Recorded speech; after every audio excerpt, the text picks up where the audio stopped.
Bonjour, one and all. Bonjour. I'm multilingual, Matt. Ian, this is weird. I haven't seen you on a strategy call in a while. You know, I mean, it's okay fun. because I wasn't on it. I wasn't on a strategy call for like 2 years straight, so you've got some leeway here. It's okay. Well, I'm trying to, I'm on all the role play calls, and then I'm trying to make sure I get work done, and here I am. I'm on all the ones that Todd doesn't do. Yeah, So I'm here today. When are you getting in town? Sunday, early Okay. afternoon. Okay, great. Yeah, We'll be there from like 11 o'clock, getting set up. at the hotel. Yeah. Yeah, perfect. So sweet. Who has some good news that they want to share with us? Something positive, as Todd likes to say.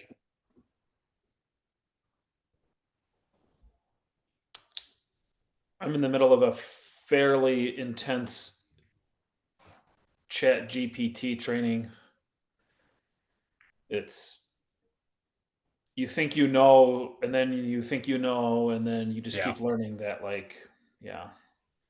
it's pretty wild, right? I'll So, finish. I'll finish the course, and if Todd's question on a scale of 1 to 10, how knowledgeable are you? I'll say I'm a 1 after yeah, finishing the like course. you go into it thinking like I'm pretty good, and Well, I feel like the more you learn, the lower you'll rank yourself because you for just sure, learn. You don't. It's ridiculous. yeah, for sure. I've been doing more learning of that in the last couple months, and but the more you learn, you also like you do realize that, oh man, like I could use this for so many things, like so Yes. many things. Yes. Yeah, and just that there's different. Right. I mean, have you guys played around with the agent mode?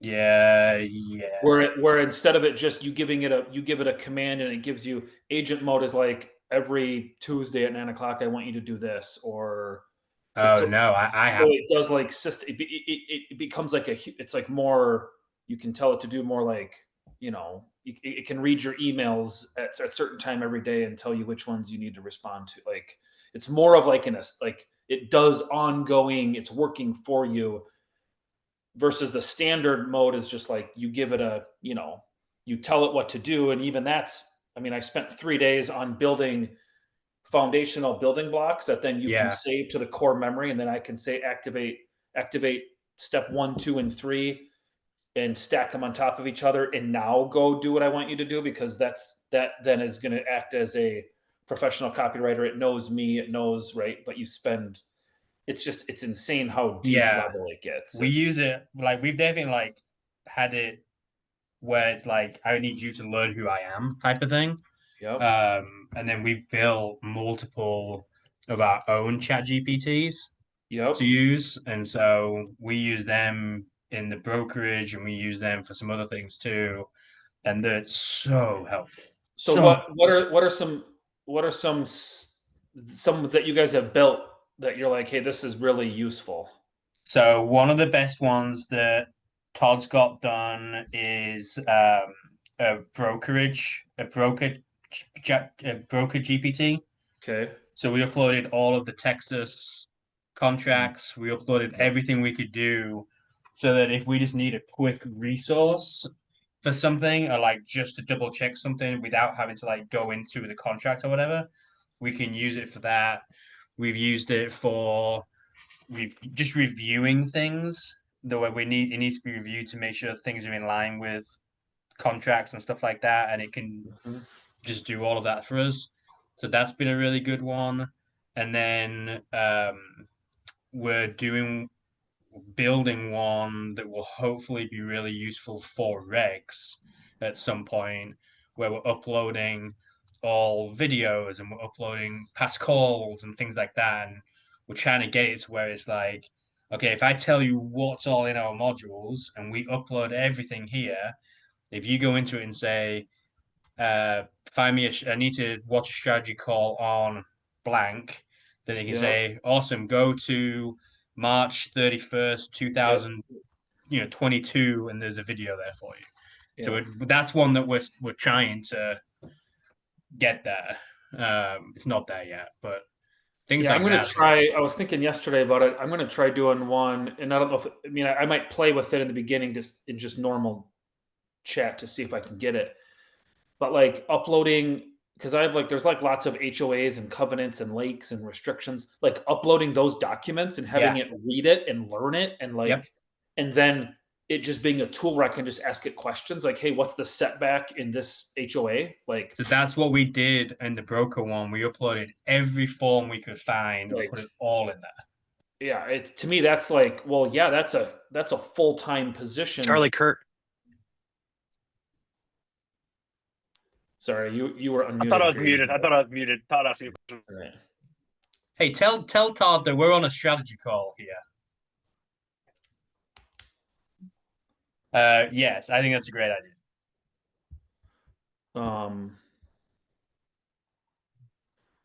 Would I recommend the course? Yes.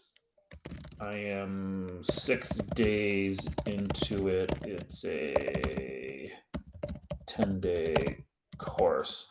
I'm planning on giving a summary. So, right, they're teaching us how to take, right? You can take a YouTube video, put it in, transcribed it into this machine, and then it transcribes the YouTube video, and then you can have ChatGTP read the whole video and understand it, or watch the video. Like, so I'm creating all of the content from the course. I'm creating a project on just AI training ChatGPT. So I'm using AI to funnel all the data from the course I'm learning, and I'm Cool. putting it all into its own thing, to where hopefully I can try to retain or regurgitate as much of it as possible, because I feel like every day it's so like I Yeah. get bits and pieces, and then it's like, oh wait, he was talking about that too. Yeah, shoot, what was Yeah. That's cool, man. I like it. so Where did you find the course? so it's weird. It's a dude from Texas. Well, there's two guys. One of them's from Dallas. Okay. He came up and spoke at Lambeau, and I wasn't there, and it's a totally separate MLS, because it's like 2 hours away from me. But a bunch of my colleagues had tagged him, and so I was following him. Just, he's like a social dude. He did social media stuff, and he just posted like 2 weeks ago, "Hey, we're doing this thing. You want to learn about AI? It's, I don't know what it was, $130 or $200 or something. It's a 10-day course." And I'm like, let's go. And I'm sure there's 50 of them like it, Yeah. but yeah, it's what is it? His name is Kyle Draper, and the other Okay. guy is Shane Kidwell. Okay. So Kidwell's the one doing that. You can tell he's more calculus level. He's been farting around in it for a really long time, and Yeah. Sweet. they kind of come from a mix of lending and real estate, so that's Okay. helpful. Yeah, for sure. That's awesome. Love it. But who else has a good news that they want to share? One more.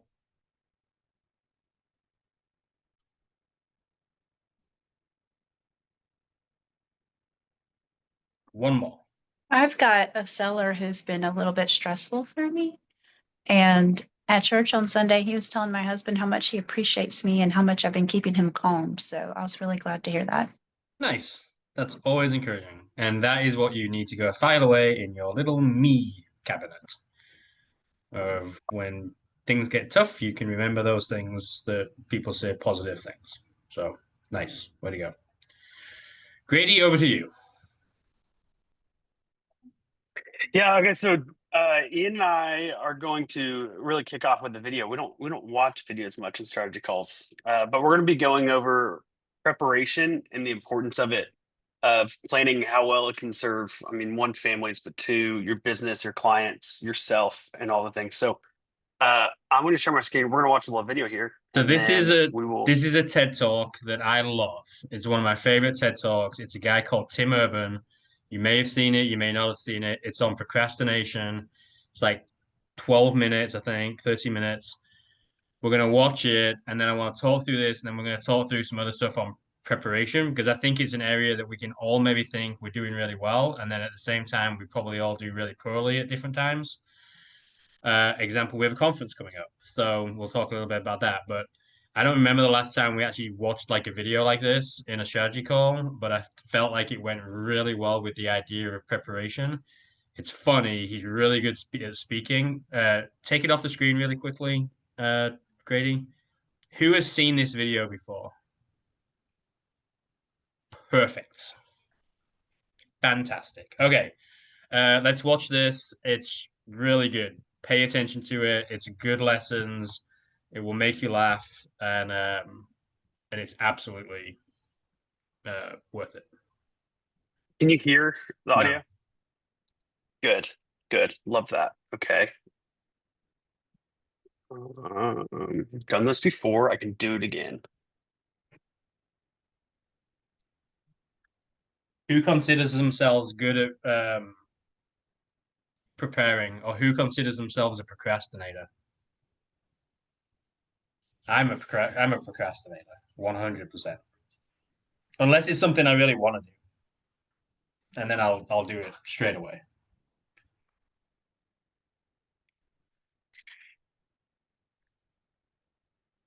Come on, Grady, you're a tech guy. Oh no, I thought that I had this all set up already.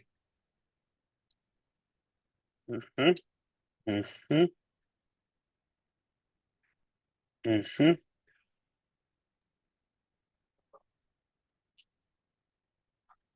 Nope. Cool. Cool. Cool. All right. While he's figuring that out, unmute if you would, and tell me, you're good at preparing, or you're more of a procrastinator, especially on things that you don't love. Unmute, share where you think you land. I think I'm good at preparing. I don't know what Brian would say, but I think I'm really good at preparing, but I sometimes feel that I have a lot that I need to do or work on, and then I don't make a list or write it down. I'm a list maker, so I forget about things, and then by the time it's the time, and I feel like I'm not prepared for it. Okay. It's fair. Brian, what would you say about Tanya? Yeah, she's Tanya's she's a honey badger, man. Like if we have a meeting and it's a week from today, she's already starting on Thursday, Friday, like so I think sometimes she goes in it too fast and doesn't really think about the process and just does it. I'm more like come up with the process and like, well, how are we gonna do this? And um I'm a little more analytical. I tend to be a planner, but I'm glad Tanya's there because with my previous partner, he was a big time procrastinator, and I'd start procrastinating because I know he'd show up to the meeting and he wouldn't be ready, Yeah. And it really rubbed off on me. But since Tanya's been in this position, I think that's one thing that's we've both been keeping each other in check and staying on task, Nice. That's awesome. Is that working? Well, It's not playing. So Yeah. in college, Thank God. All right. The video. I was a government major, which means I had to write a lot of papers. Now, when a normal student writes a paper, they might spread the work out a little like this. So, you get started maybe a little slowly, but you get enough done in the first week that with some heavier days later on, everything gets done and things stay civil. And I would want to do that like that. That would be the plan. I would have it all ready to go, but then actually the paper would come along, and then I would kind of do this. And that would happen every single paper. But then came my 90-page senior thesis, a paper you're supposed to spend a year on. And I knew for a paper like that, my normal workflow was not an option. It was way too big a project. So I planned things out, and I decided I kind of had to go something like this. This is how the year would go. So I'd start off light, Adobe Acrobat Studio is all new. What can PDF spaces with AI do? For your marketing needs in one spot. An AI assistant. Show me what you got. AI breakdowns on trend reports. Unlock key insights on the rise of shorts. Time to pay for no ads. Time to spend the $6. And I'd bump it up in the middle months. And then at the end, I would kick it up into high gear. It's just like a little staircase. How hard could it be? Just walk up the stairs. No big deal, right? But then, funniest thing happened. Those first few months, they came and went, and I couldn't quite do stuff. So we had an awesome new revised plan. But then those middle months actually went by, and I didn't really write words. And so we were here. And then 2 months turned into 1 month, which turned into 2 weeks. And one day I woke up with 3 days until the deadline, still not having written a word, and so I did the only thing I could. I wrote 90 pages over 72 hours, pulling not 1 but 2 all-nighters. Humans are not supposed to pull 2 all-nighters. Sprinted across campus, dove in slow motion, and got it in just at the deadline. I thought that was the end of everything. But a week later, I get a call, and it's the school. And they say, "Is this Tim Urban?" And I say, "Yeah." And they say, "We need to talk about your thesis." I say, "Okay." And they say, "It's the best one we've ever seen."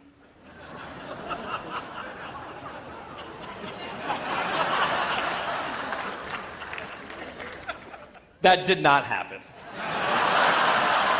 It was a very, very bad thesis. I just wanted to enjoy that one moment when all of you thought, "This guy is amazing." No, it was very, very bad. Anyway, today I'm a writer, blogger guy. I write the blog Wait, But Why? And a couple of years ago, I decided to write about procrastination. My behavior has always perplexed the non-procrastinators around me, and I wanted to explain to the non-procrastinators of the world what goes on in the heads of procrastinators and why we are the way we are. Now, I had a hypothesis that the brains of procrastinators were actually different than the brains of other people. And to test this, I found an MRI lab that actually let me scan both my brain and the brain of a proven non-procrastinator, so I could compare them, and I actually brought them here to show you today, and I want you to take a look carefully to see if you can notice a difference. And I know that if you're not a trained brain expert, it's not that obvious, but just take a look, okay? So here's the brain of a non-procrastinator. Now, here's my brain.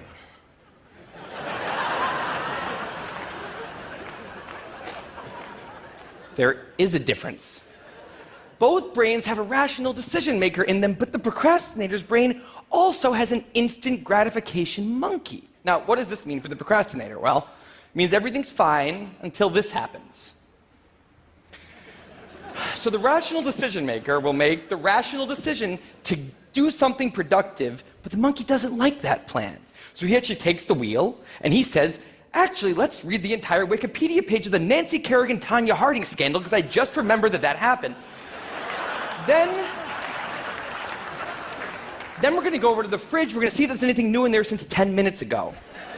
After that, we're going to go on a YouTube spiral that starts with videos of Richard Feynman talking about magnets and ends much, much later with us watching interviews with Justin Bieber's mom. All of that's going to take a while, so we're not going to really have room on the schedule for any work today. Sorry. Now, what is going on here? The instant gratification monkey does not seem like a guy you want behind the wheel. He lives entirely in the present moment. He has no memory of the past, no knowledge of the future, and he only cares about 2 things: easy and fun. Now, in the animal world, that works fine. If you're a dog and you spend your whole life doing nothing other than easy and fun things, you're a huge success. And to the monkey, humans are just another animal species. He has to keep well slept, well fed, and propagating into the next generation, which in tribal times might have worked okay. But if you haven't noticed, now we're not in tribal times. We're in an advanced civilization, and the monkey does not know what that is, which is why we have another guy in our brain, the rational decision maker, who gives us the ability to do things no other animal can do. We can visualize the future. We can see the big picture. We can make long-term plans. And he wants to take all of that into account. And he wants to just have us do whatever makes sense to be doing right now. Now, sometimes it makes sense to be doing things that are easy and fun, like when you're having dinner or going to bed or enjoying well-earned leisure time. That's why there's an overlap. Sometimes they agree. But other times, it makes much more sense to be doing things that are harder and less pleasant for the sake of the big picture, and that's when we have a conflict. Adobe Acrobat Studio is all new. What can PDF spaces with AI do? Drag in research, drop in thoughts. Watch AI pull insights from your... And for the procrastinator, that conflict tends to end a certain way every time, leaving him spending a lot of time in this orange zone, an easy and fun place that's entirely out of the make sense circle. I call it the dark playground. Now, the dark playground is a place that all of you procrastinators out there know very well. It's where leisure activities happen at times when leisure activities are not supposed to be happening. The fun you have in the dark playground isn't actually fun because it's completely unearned and the air is filled with guilt, dread, anxiety, self-hatred, all those good procrastinator feelings. And the question is, in this situation with the monkey behind the wheel, how does the procrastinator ever get himself over here to this blue zone, a less pleasant place, but where really important things happen? Well, it turns out that the procrastinator has a guardian angel, someone who's always looking down on him and watching over him in his darkest moments, someone called the panic monster.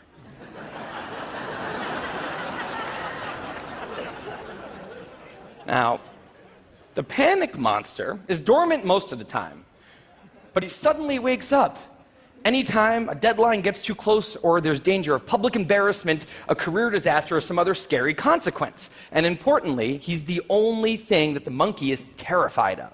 Now, he became very relevant in my life pretty recently because the people of TED reached out to me about 6 months ago and invited me to do a TED Talk.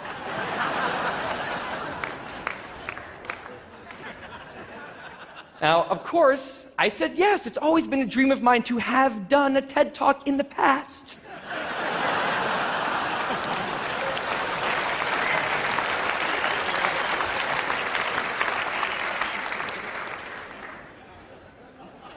But in the middle of all this excitement, the rational decision maker seemed to have something else on his mind. He was saying, are we clear on what we just accepted? Do we get what's going to be now happening one day in the future? We need to sit down and work on this right now.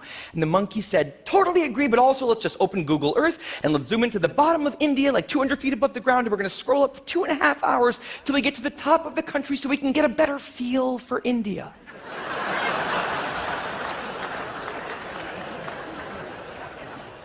So that's what we did that day. As 6 months turned into 4, and then 2, and then 1, the people of TED decided to release the speakers. And I opened up the website, and there was my face staring right back at me, and guess who woke up?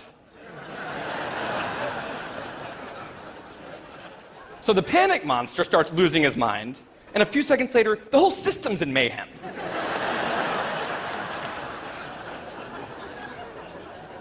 And the monkey, who, remember, he's terrified of the panic monster, boom, he's up the tree. And finally, the rational decision maker can take the wheel and I can start working on the talk. Now, the panic monster explains all kinds of pretty insane procrastinator behavior, like how someone like me could spend 2 weeks unable to start the opening sentence of a paper and then miraculously find the unbelievable work ethic to stay up all night and write 8 pages. And this entire situation with the 3 characters, this is the procrastinator's system. It's not pretty, but in the end, it works. And this is what I decided to write about on the blog just a couple years ago. Now, when I did, I was amazed by the response. Literally thousands of emails came in from all different kinds of people, from all over the world, doing all different kinds of things. These were people who were nurses and bankers and painters and engineers and lots of PhD students. And they were all writing, saying the same thing. I have this problem too. But what struck me was the contrast between the light tone of the post and the heaviness of these emails. These people were writing with intense frustration about what procrastination had done to their lives, about what this monkey had done to them. And I thought about this, and I said, well, if the procrastinator system works, then what's going on? Why are all these people in such a dark place? Well, it turns out that there's two kinds of procrastination. Everything I've talked about today, the examples I've given, they all have deadlines. And when there's deadlines, the effects of procrastination are contained to the short term because the panic monster gets involved. But there's a second kind of procrastination that happens in situations when there is no deadline. So if you want to have a career where you want to be a self-starter, something in the arts, something entrepreneurial, there's no deadlines on those things at first because nothing's happening at first, not until you've gone out and done the hard work to get some momentum, to get things going. There's also all kinds of important things outside of your career that don't involve any deadlines, like seeing your family or exercising and taking care of your health, working on your relationship or getting out of a relationship that isn't working. Now, if the procrastinator's only mechanism of doing these hard things is the panic monster, that's a problem because in all of these non-deadline situations, the panic monster doesn't show up. He has nothing to wake up for. So the effects of procrastination, they're not contained. They just extend outward forever. And it's this long-term kind of procrastination that's much less visible and much less talked about than the funnier, short-term, deadline-based kind. It's usually suffered quietly and privately, and it can be the source of a huge amount of long-term unhappiness and regrets. And I thought, that's why these people are emailing, and that's why they're in such a bad place. It's not that they're cramming for some project. It's that long-term procrastination has made them feel like a spectator at times in their own lives. The frustration was not that they couldn't achieve their dreams, it's that they weren't even able to start chasing them. So I read these emails and I had a little bit of an epiphany that I don't think non-procrastinators exist. That's right, I think all of you are procrastinators. Now, you might not all be a mess, like some of us, and some of you may have a healthy relationship with deadlines. But remember, the monkey's sneakiest trick is when the deadlines aren't there. Now, I want to show you one last thing. I call this a life calendar. That's one box for every week of a 90-year life. That's not that many boxes, especially since we've already used a bunch of those. So I think we need to all take a long, hard look at that calendar.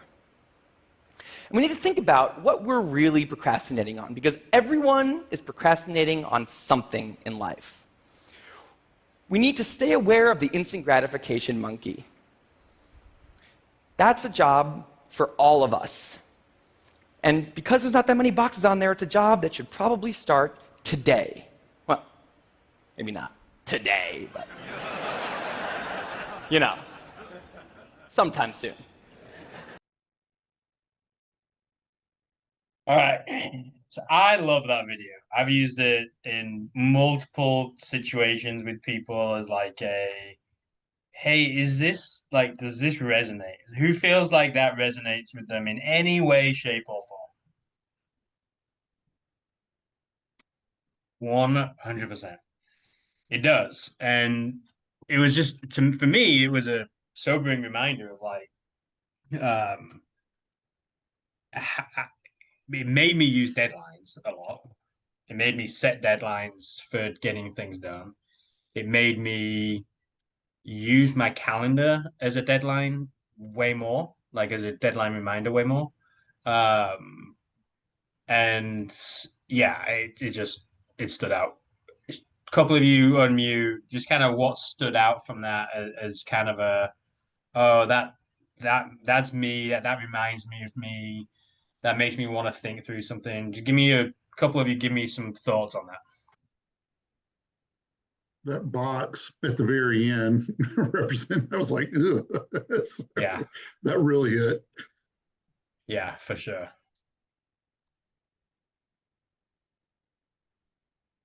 Yeah, I'm with Tim here. When you see that box, you're like, oh my gosh, how many of those boxes I have left and how important each week should be in your life. Yeah.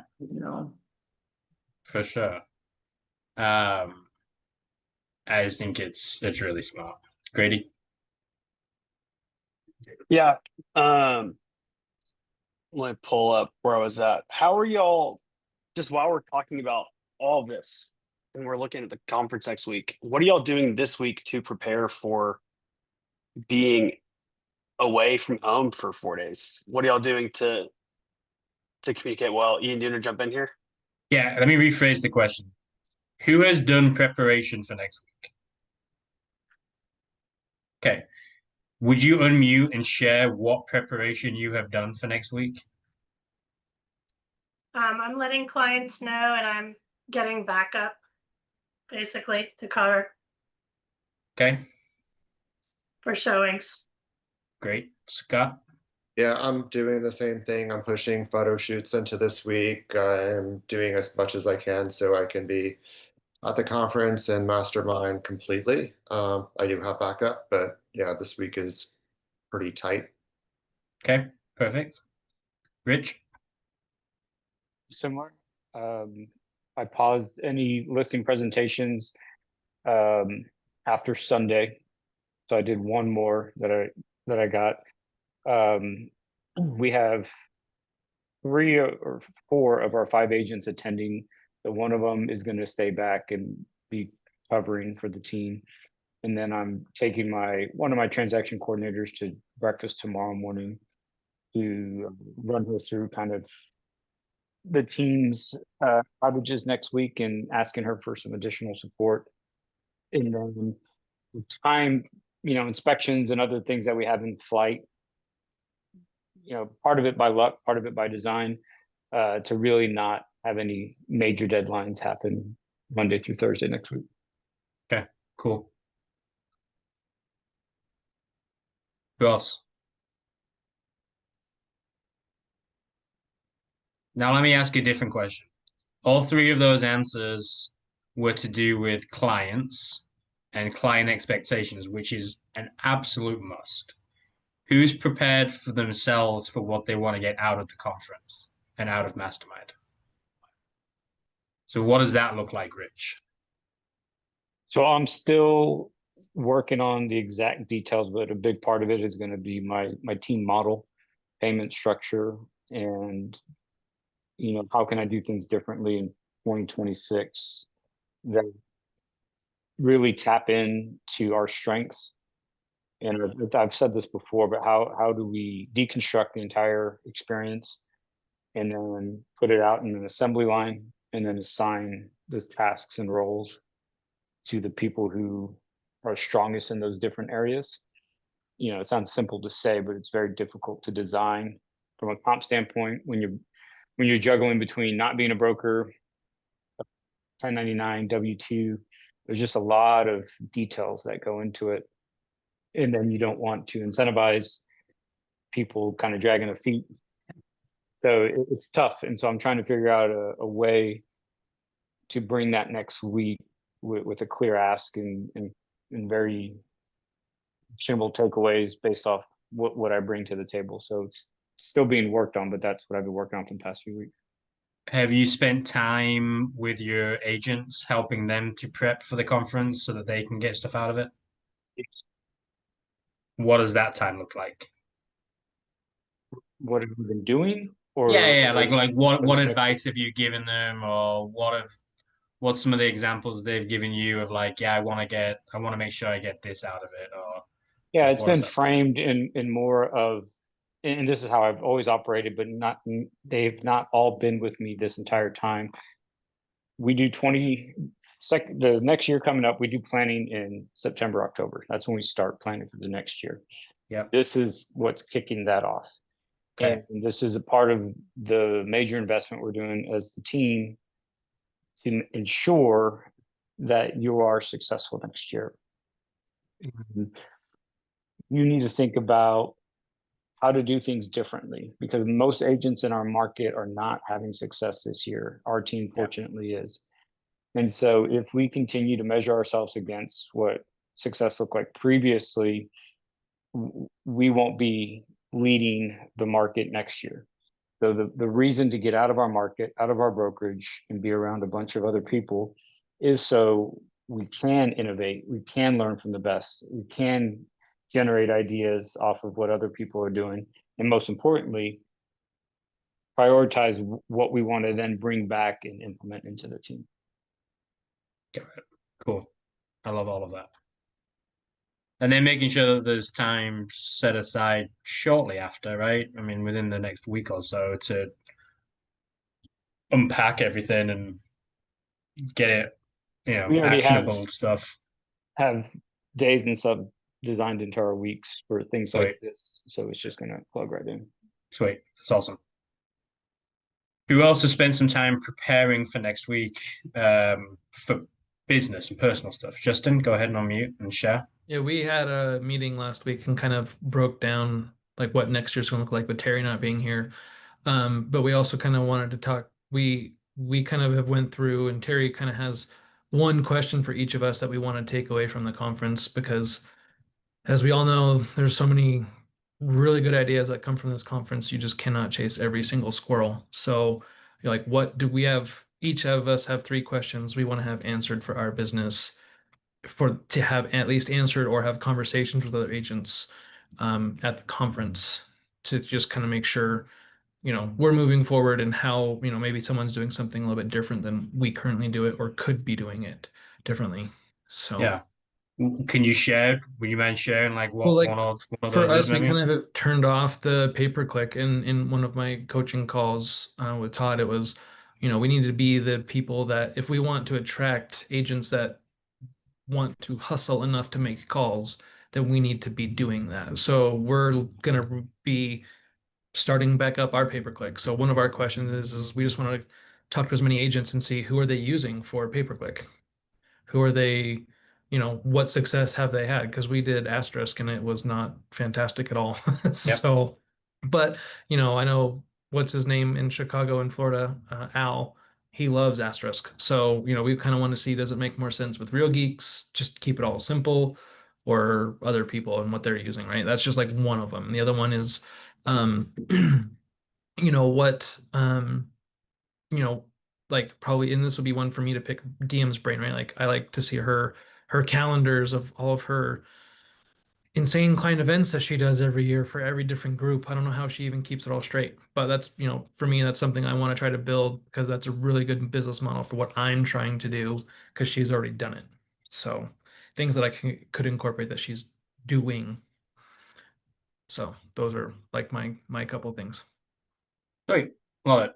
Who has not done any preparing for them personally for next week? Not clients. We should all be doing that. But who has not yet done prep work for what you want to get out of the conference and out of Mastermind? The next, 4 days is a good chunk. So safe place. Okay, that's fine. So Lisa, anybody else not spent time or not spent enough time maybe thinking through that? Okay. Yeah, definitely like I know it's coming up quick, right? I mean, most people are coming here on Sunday, so definitely spend at least an hour, a couple hours thinking through, like Brian and Tanya, just get together, or maybe you do it individually and then come together and see where you align and where things are a little bit different on, hey, let me think through what I want to get out of it. Whenever I've gone to conferences, and I'm sure when y'all have gone through, have done something similar to what Justin's done, where it's like, hey, I'm going to put together like a hot list of these are the key things that I want to try and make sure that I leave with, right? If you can leave with 2, 3, 4 things from a conference, that's a heck of a conference. Like our philosophy here has always been, if you can go away to a conference and you can leave with one big nugget, totally worth it. So if you can put together something that's going to be 2, 3, 4 things, then make sure you do that. But don't procrastinate on it, right? That's why we watched the video in the first place, because it's like, and we on this call on Wednesday at 2, and I can say, yeah, I'm going to get all this stuff done, and we're driving up on Sunday or flying in on Sunday, but then on Saturday I've got a bunch of sports stuff with kids or whatever, and on Friday I've got this closing and I've got to do a showing, and on Thursday I've got this, and then you look up and you didn't do the thing that you knew you needed to do. And now you show up to the conference, and maybe Sunday night you're now scrambling, thinking through it. And that's not the smartest, wisest thing, right? So I wanted to make sure that was out there. How long do y'all I'm just curious. So please unmute. I don't like using chat, so please unmute. How long do y'all prep for going on an appointment? Or how long do you tell your team they should be prepping? And you tell me like both on a buy side and a sell side, because my guess is they're a little bit different. But how long do y'all generally spend prepping for those? And when do you do the prep work? I'm curious. Unmute.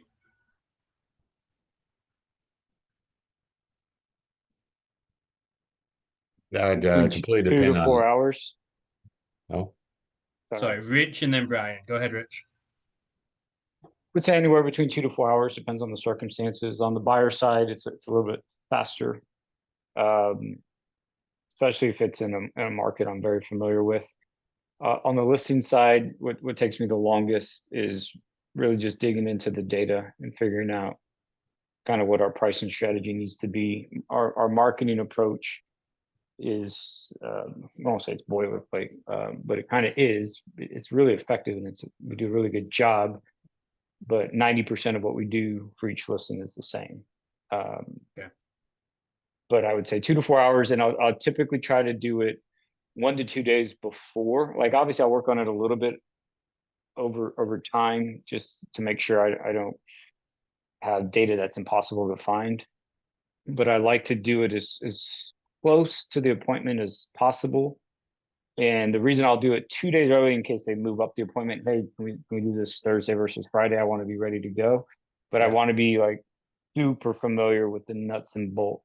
Because the magic for us happens, at the kitchen table or, at the appointment when we go off script, so to speak, and they ask you questions about like, oh, told you I thought my house was worth 400, but I want to go for 500, and here's why. And how do you then handle those type of objections? So I like to be like super fresh, ready to go, basically warmed up. Like if you think about a really hard workout you're about to do, you don't want to go into it cold. You want to get a really nice warm up going, do similar movements or activate the muscle groups that you're going to do right before you do the workout. And so for at least us, I found it's best to prepare about 2 days before. Do you give them a price at the appointment, or do you give them a range? What do you do? I give them a range. We kind of get it depending on when we're going to go live. We don't set the list price until after the appointment. We see it in person, and we run through some net sheet scenarios. But if we're going to go a couple weeks, 3 weeks, a month before we go live, then I will let them know we're going to stick with this range. We can put a pin and a price that you think you want to list for based off the net proceeds and what's been going on in the market. But we're going to have to run the data again because we're in a declining market and things change quickly here. So we got to make sure we set anything. Yeah, we tell them we never give a firm price. We always give a range, even if we're going live the week after, because we meet me, Robert, John, and Jeremy meet every Thursday, and that's when we decide the price. We normally go live Friday morning, and so we decide the price Thursday, and then they call the agent or they call their client and they tell them, hey, this is what our recommendation is as a team. And we found that really works well. When do you sign the listing agreement and you modify the listing agreement then if you change the price with an amendment? Is that how you do it? It just says we just put TBD. Just TBD in it, and then that's okay. So, and then they just have the conversation with them. So, yeah. Who else? How long do y'all spend? Brian, you were gonna go.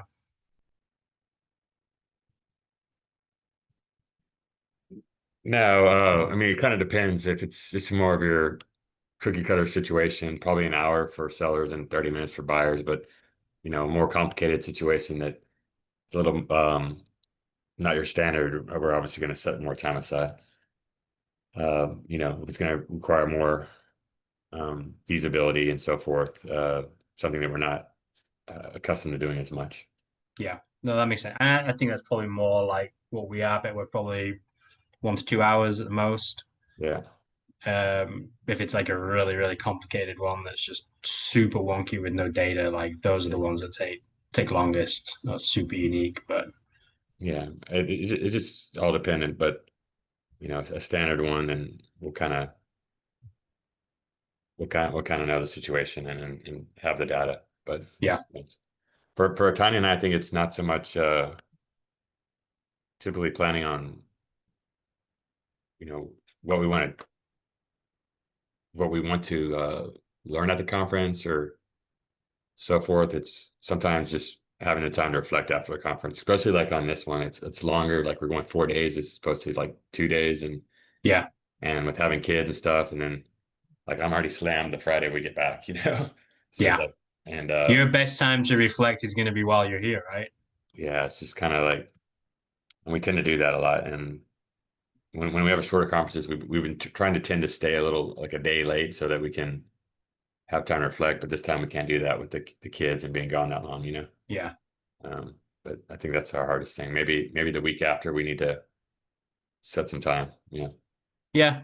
Well, and the nice thing is on Tuesday, like Monday night, there's things planned. Wednesday night, there's things planned for mastermind, but Tuesday night we finish at 4, and then there's nothing planned. You know, there's nothing. There's no plans that night, so that's all on y'all. So that could also be a time that you do some of that. If you wanted to try and do it right on that day, there'll be some time available for you then too. So, all right, I want to read a couple things here, and I'll post it in Slack. But these are just some quotes. I got 9 of them, and then I would love to know which one's your favorites. I'm gonna do in 4 different sections, so I'll read them and I'll post them, and then tell me which one you like most. So 3 quotes. They're all to do with preparing and stuff like that. So classic wisdom. So Benjamin Franklin said, by failing to prepare, you are preparing to fail. By failing to prepare, you are preparing to fail. Abe Lincoln, give me 6 hours to chop down a tree, and I will spend the first 4 sharpening the axe. I like that one. Confucius, success depends upon previous preparation, and without such preparation, there is sure to be failure. Some sport ones. Gary Player, the more I practice, the luckier I get. As a golfer, amen. Bobby Knight, everyone has a will to win, but very few have the will to prepare to win. And Bear Bryant said, it's not the will to win that matters. Everyone has that. It's the will to prepare to win that matters. It's not the will to win that matters. Everyone has that. It's the will to prepare to win that matters. Business leadership ones. Eisenhower, plans are nothing. Planning is everything. H. Jackson Brown Jr., the best preparation for tomorrow is doing your best today. Seneca, luck is what happens when preparation meets opportunity. And then the last 3, practical mindset. John Wooden, if you don't have time to do it right, when will you have time to do it over? I like that a lot. Robert Schuller said, spectacular achievement is always preceded by unspectacular preparation, which I love because no one really enjoys the prep piece of it. Very few enjoy the prep piece of it. And then the last one, Dale Carnegie said, an hour of planning can save you 10 hours of doing. So I'm going to post those here, and I would love to hear kind of which ones resonate with you. I've got to send it in 2 parts.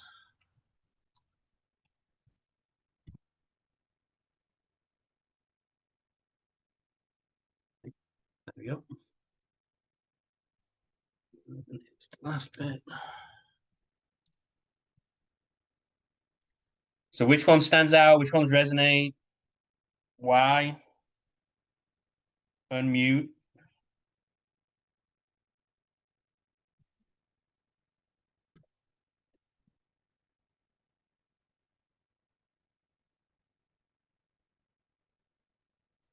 Who here's done who here was an athlete at some point? I'm gonna say the Abe Lincoln quote for me. Okay. Why? That's exactly how I operate. Anything I have to do, I spend way more time researching and trying to find the perfect way to do it than I do actually doing the thing. So I'm getting better at it, but that's something I always struggle with. Well, and for you, Steve, like someone that's like been high level musician, you know, I mean, how many hours, what did practice look like for you? We don't have enough time in the call.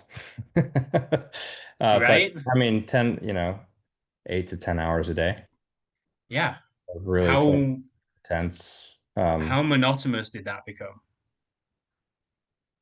Not at all, because it's a creative practice. So in that, it's not like sitting and doing office work. It's very, if you're doing it right, you're engaged, and it's also something you really enjoy doing. So it's not monotonous, and trying to find ways to make the things that necessarily we don't enjoy doing feel like that, I think, is the challenge.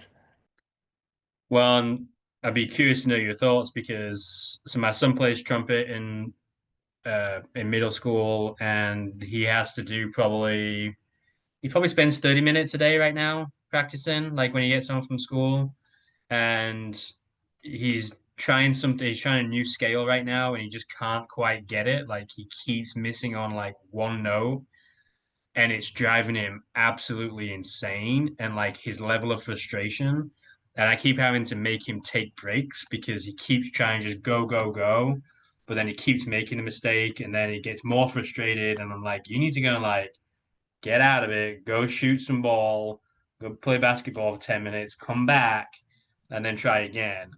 And he's getting better at it, but like that's a very real thing too. Like when you're preparing for something, you're practicing something, and you just keep getting frustrated, you've got to take some time out. So I think if you're preparing for anything, if you're preparing for an appointment, if you're preparing for conference, if you're preparing for family stuff, if whatever it looks like, it's really, really, really important that you also have the right mindset for doing it too, right? So that's why I like things like that Abe Lincoln one. Give me 6 hours to chop down a tree. I'm going to spend the first four sharpening the axe. I'm going to get the thing I need to use to be able to do this really well at its peak performance, right? So I really like the one that was Robert Schuller. Spectacular achievement is always preceded by unspectacular preparation. Yeah, To I me, agree with it's that. like, yeah, it's like I can have the greatest things, and behind all of that is stuff that everybody else would be like, "Oh my gosh, this is boring." I agree with that. But sometimes,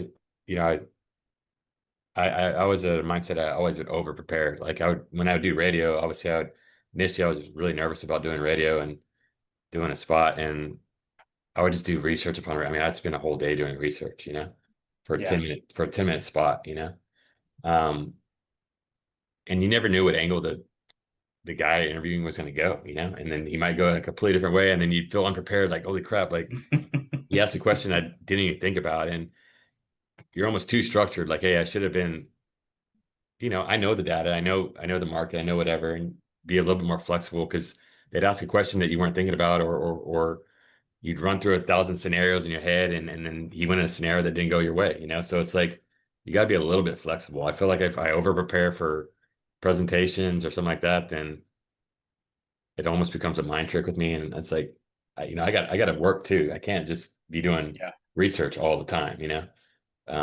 I got to do my brokerage activities, my finance. There's a lot of million pieces of being a business owner, and you just can't get tangled in the weeds. It's a really, really, really good point. The level of preparedness does change and fluctuate depending on what the thing is. And I think it Right. also changes on who you are as a personality, right? Right. If I'm speaking or something, I'll always prepare, but Right. I'm best when when it's not like fully regimented. Right. Like I can Yeah. write out all my bullet points and Bullet guidelines points.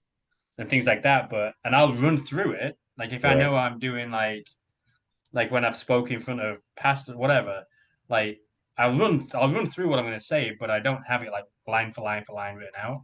We do radio every week. We meet every week to talk about the next week's radio show so that Courtney can put together a guideline. But like I did radio today, Todd didn't do it. So me and Courtney did it for 2 weeks from now. And I think I got my sheet like 2 minutes before we went. Yeah. We'd already talked about it, so we weren't unprepared. But I got like the run through Right. right as we were going, and it was great. Like it Yeah. ended up And being sometimes it's better that way. Like, I mean, more natural. when I go with just bullet points as opposed to tell the guy like these are the questions you answer me. It just sounds real scripted and too regimented. It's like Yep.